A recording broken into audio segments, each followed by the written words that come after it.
Chapter 2. My first class was English with Miss Hornswoggle. Miss Hornswoggle was hands down the meanest teacher at William Henry Harrison Middle School. Yes, our school was named after the president who died after only 30 days in office. Every school in our league was named after a terrible president. It's mostly because all the richer schools in the better leagues took all the good presidents. Miss Hornswoggle was a hefty woman who always wore a muumuu with kittens on it. She also had a black cat named Miss Meow Meow, who she actually brought to class. Miss Meow Meow walked up and down the aisles while Miss Hornswoggle scribbled stuff on the chalkboard. If Miss Meow Meow caught any kids sleeping, doodling, or cheating, she meowed.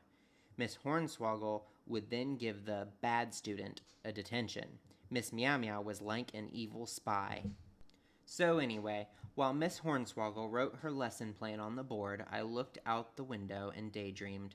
I had just started to doze off when a sopping wet spitball splattered against my cheek. I spun around and glared at Sean, who was sitting up front holding a straw. I yanked out my own straw and slobbered all over a small ball of paper. I was just about to hurl it at Sean's head when Miss Meow Meow rubbed up against my leg.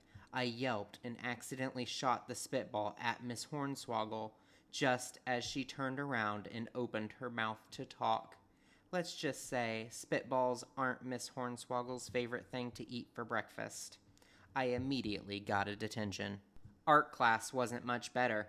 I had just finished my clay sculpture of a dragon and was on my way to the drying table when Sean stuck out his leg. I tripped and reached for the table, hoping to break my fall. That turned out to be a horrible idea, as the table flipped over and dozens of clay sculptures went flying all over the place. Within a matter of seconds, dozens of kids were covered in clay. That got me another detention. Lunch was even worse.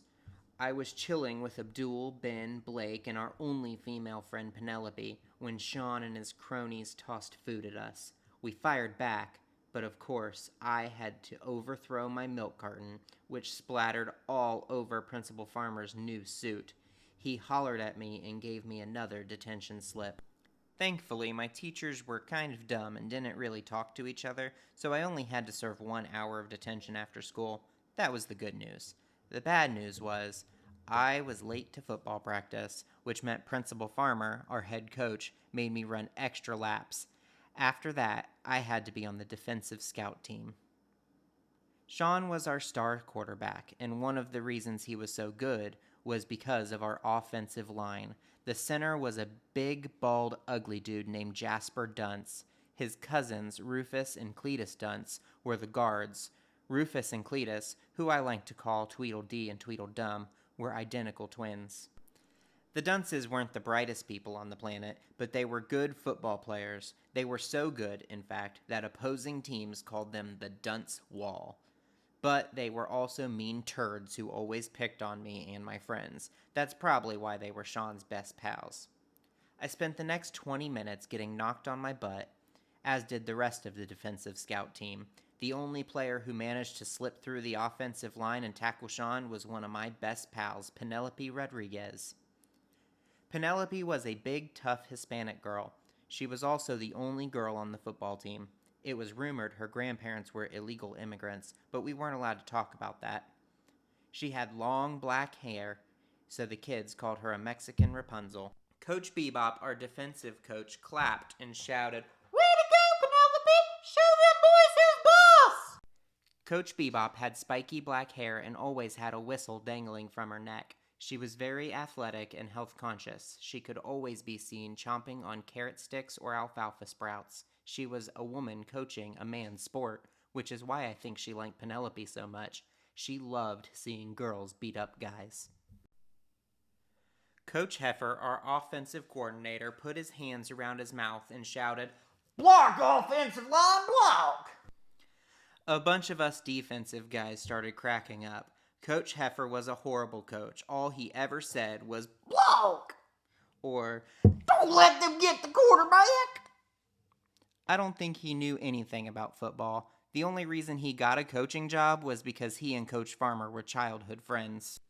Speaking of Coach Farmer, he paced back and forth on the sidelines kicking dirt. Coach Farmer looked just like Sean, except for he had a lot less hair, a bigger belly, more wrinkles, and he was white. Sean's mom was African American, which explained his darker skin tone. Coach Farmer was always stressed, probably because our team was so horrible. We were the worst league in town, and we had a 1-2 record. Our school hadn't won a league championship since the Eisenhower administration. At least that's what Great Granny said. Coach Farmer blew his whistle. Bring it in, guys. We all knelt around Coach Farmer in a giant circle. Coach Farmer patted Sean and the dunces on their heads. Good job today, guys. You too, Penelope. The rest of you were horrible. Abdul grumbled under his breath. Maybe we'd be better players if we had better coaches. Ben, Blake, and I chuckled. Coach Farmer shot us a dirty look, then whipped out his clipboard and put on his reading glasses. As you all know, we're currently 1-2, and we only have 3 more games left in the season. We gotta win all those games in order to clinch the league championship. If we do that, we go to the playoffs. We play Hoover Middle School this Friday, and with a 0-3 record, they're even worse than we are. Our next 2 opponents are Buchanan Junior High and Nixon Academy. There's no reason we can't beat them, so let's beat them.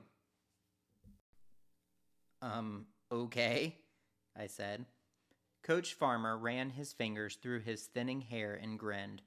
All right, gang. I'm ending practice a little early today. I've got a hot date tonight. Dad, Sean grumbled. No one wants to hear that. Coach Farmer patted Sean on the back. I think this is the one, son. You might have a new mama sooner than you think. Dad! Sean shouted. Coach Farmer and Sean walked over to their car and drove off. The rest of us had to stay behind and put away all the equipment. After that, Abdul, Ben, Blake, and Penelope waited out front for my granny to pick us up. About 15 minutes later, she peeled into the parking lot in her minivan. Granny threw open the passenger door. Hey, kids! Hey, Granny. My friend said. They called my granny Granny, too, for some weird reason. Once we buckled up, Granny sped out of the parking lot and cut off a school bus. "Slow down, Granny," I said, grabbing the dashboard. "You already have 10 points on your license. You don't need any more." Granny blew raspberries. None of those cops knew what they were talking about. Everyone goes 90 on the highway. "Weren't you in a school zone the last time you got a ticket?" I asked. Granny turned up the radio to drown me out. After Granny dropped off my friends, she pulled into our driveway and hopped out of the car. I stumbled out, clenching my stomach. I got carsick whenever I rode with my wacky granny. I staggered inside our house, nearly tripping over Betty. Betty barked, expecting me to give her a treat. "I don't have anything, Betty. Besides, you're getting kind of big. Maybe you should lay off the schnossages." Betty said, "Woof," which I guess is dog speak for, "Look who's talking, Tubby." Hey, Bookie. I glanced into the kitchen and groaned. Aunt Patty and Aunt Kathy were sitting at the table. Mom must have invited them for dinner. I loved my aunts, but they were kind of annoying, especially when they called me Bookie. Aunt Patty and Aunt Kathy were twin sisters. They were born a few years before my mom.